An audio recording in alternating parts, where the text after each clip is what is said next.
하나님의 심판은 감정에 의해서 이루어지는 것이 아니라 공의를 따라 이루어집니다.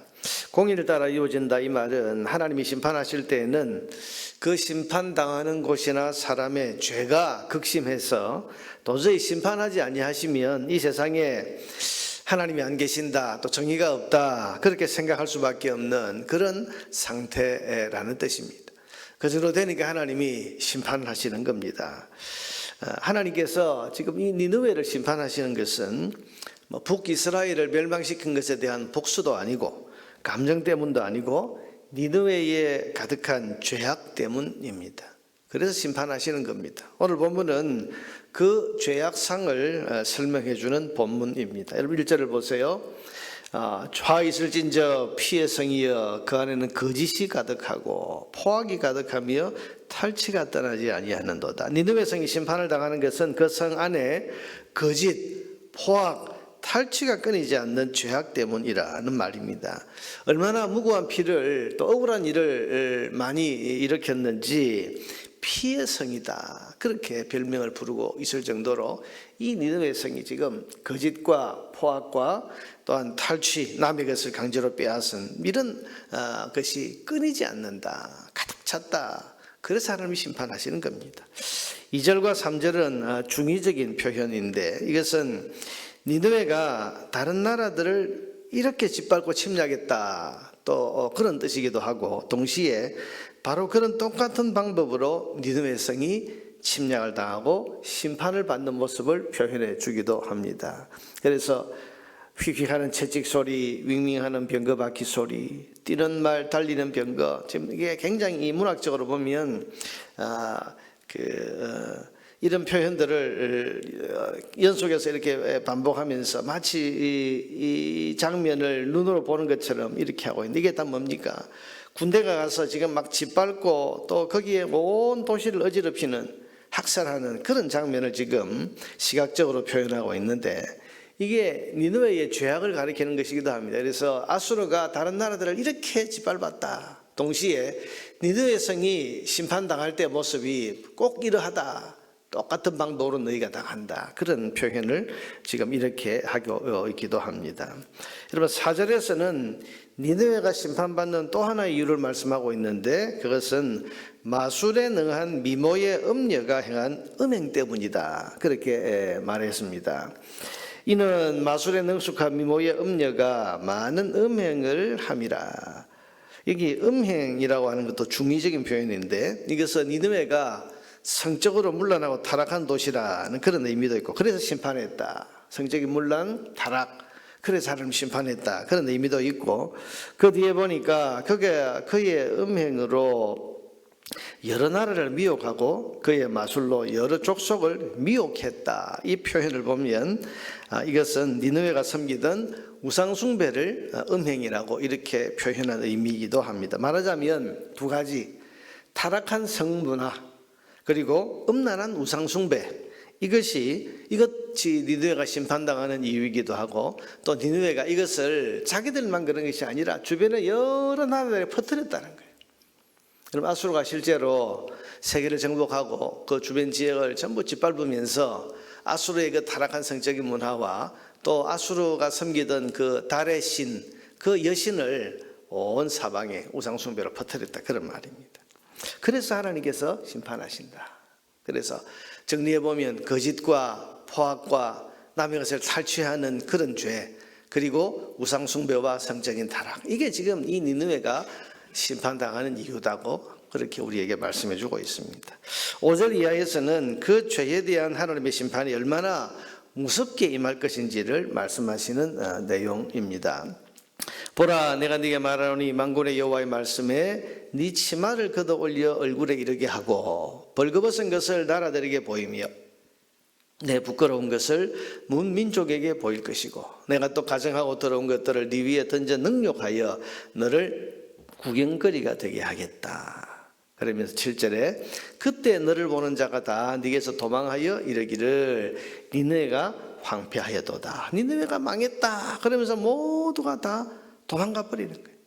그럴 때 누가 그것을 위하여 애곡하며 내가 어디서 너를 위로할 자를 아무도 그런 아수르가 참 그런 심판당하는 것을 보고 위로하거나 슬퍼하는 사람이 없이 그렇게 쓸쓸하게 망하게 될 것이다. 그렇게 지금 말씀하고 있는 것입니다. 자, 여러분, 죄는 반드시 심판을 받습니다. 거짓, 포악, 다시 말하면 폭력이죠. 그리고 탈취, 남의 것을 빼앗고 속여서 빼앗는 죄, 그리고 우상숭배의 죄, 성적인 타락, 이것은 반드시 심판받을 죄악들입니다. 니느웨가 그랬고 소돔과 고모라가 그랬고 이런 죄악을 보면서도 똑같이 행했던 북이스라엘과 남유다가 그래서 심판받아 망했습니다. 자, 여러분 보세요. 하나님의 심판은, 죄에 대한 심판은 분명히 있다. 그리고 역사가 그것을 증명하고 성경이 그것을 우리에게 증명하고 있다. 여러분, 이것을 오늘 우리 사회를 향해서 생각해 보면요, 저는 요즘 우리 사회를 돌아보면 우리가 지금 소돔 고모라나 니느웨보다 더 건전하고 더 정결한가, 그런 의문을 가지게 됩니다. 뉴스에서 등장하는 여러 사건들, 물론 뉴스는 일반적인 게 아니고 특별한 것을 보도하는 것이기 때문에 작은 것을 가지고 이걸 일반화시킨다 이렇게 생각할 수도 있지만, 근데 이게 점점 숫자가 늘어나는 거예요. 예를 들면 묻지마 폭력 같은 이런 폭력의 범죄들이 지금 점점 늘어나고 있어요. 곳곳에서 일어나. 무슨 원한이 있어서 그런 것도 아니고 이유가 있어서 그런 게 아니고 그냥 그랬다. 화가 나서 그랬다. 참 생명무지의 사람들.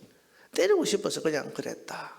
그저께도 보니까 길 가던 그 10대 여학생을 어떤 사람이 그냥 아무 이유 없이 폭행을 해가지고. 왜 그랬냐? 그냥 때리고 싶어서 그랬다. 여러분, 이게 우리 사회에 점점 이 묻지마 폭력 같은 이런 사건들이 점점 많아지고 있습니다. 이해 못할 폭력 사건들이 많습니다. 폭력. 또 우리가 잘 아는 대로 지금도 보이스피싱이나 금융사기 같은 거짓말로 속여서 이렇게 이득을 취하는, 그래서 남의 피눈물을 흘리는 이런 일들이 얼마나 많습니다. 거짓. 자, 보세요. 니느웨가 거짓과 포악, 폭력과 그리고 남의 것을 탈취하는 이 죄 때문에 심판받았다고 오늘 성경이 말하는데, 지금 우리 사회를 보면 어떤가 생각하게 돼요. 무엇보다도 개방이라는 이름으로 벌어지는 성적인 타락과 음란한 문화, 그리고 소돔 고모라에서 만연했다고 하는 동성애까지, 지금 우리 사회의 죄악은 심판당에 망했던 니느웨나 북이스라엘, 남유다와 비교해서 결코 덜하지 않다, 이런 생각을 하게 됩니다. 그렇다면 지금 니느웨를 심판하시는 하나님의 이 공의의 잣대가 지금 우리 사회를 향한다면 어떻게 될까 하는 아찔한 생각을 하게 되는 겁니다. 물론 우리가 베드로후서의 말씀을 읽어보면 하나님께서 아직은 구원받을 자들을 더 불러 모으시기 위해서 인내하시고 심판을 미루고 계시지만은, 그러나 이 모습 이대로 우리가 계속 나아간다고 한다면 심판까지는 혹 아니라 할지라도 적어도 징계의 매나 회초리 정도는 얼마든지 하나님이 때리실 수 있지 않을까, 그런 생각을 하게 됩니다.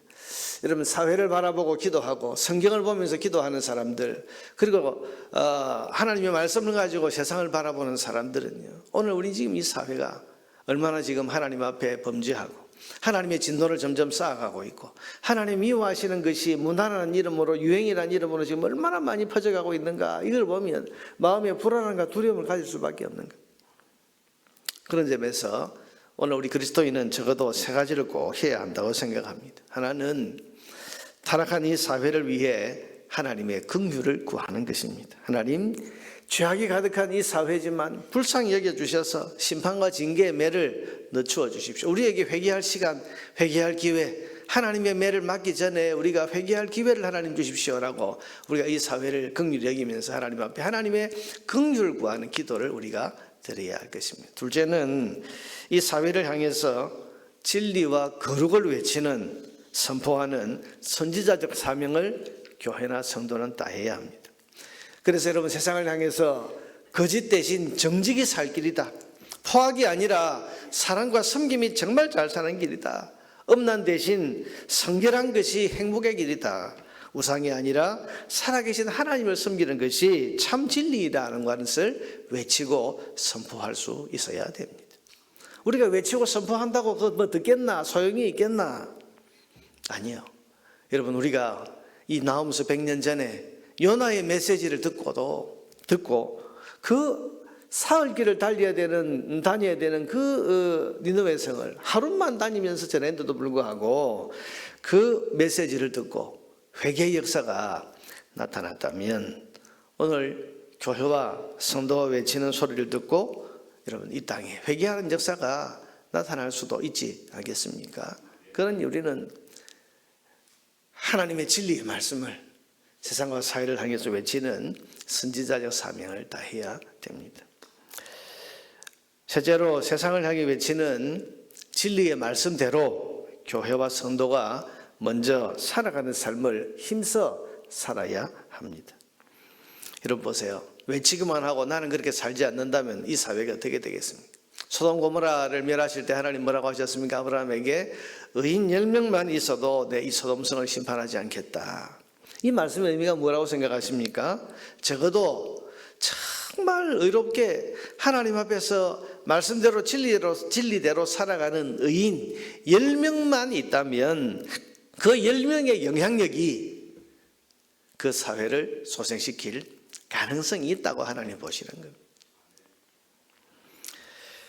그러므로 심판이 염려되면 내가 먼저 그 심판받을 죄악에서 벗어나는 삶을 힘써 살아야 됩니다.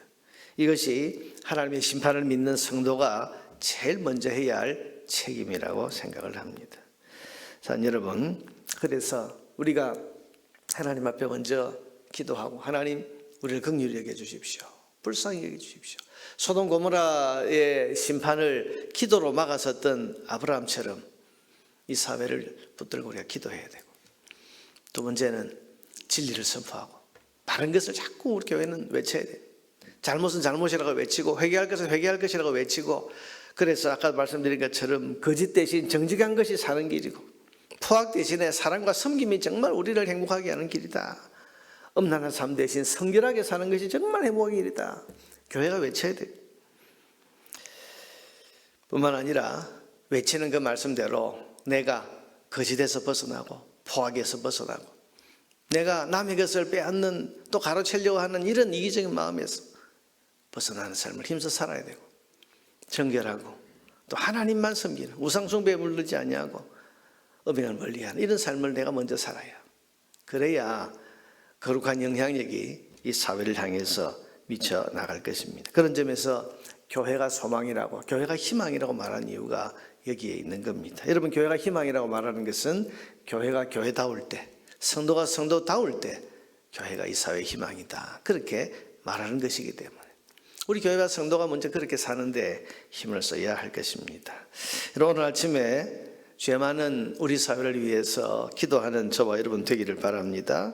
그리고 의와 진리의 길을 세상에 선포하고 그 길로 내가 먼저 걸어갈 거룩한 다짐을 하는 기도의 시간이 되면 좋겠습니다. 그래서 우리를 이 사회에, 지금 이 사회에 살게 하신 그 하나님의 뜻에 합당한 삶을 사는 저와 여러분 모두가 되기를 주님의 이름으로 축원합니다.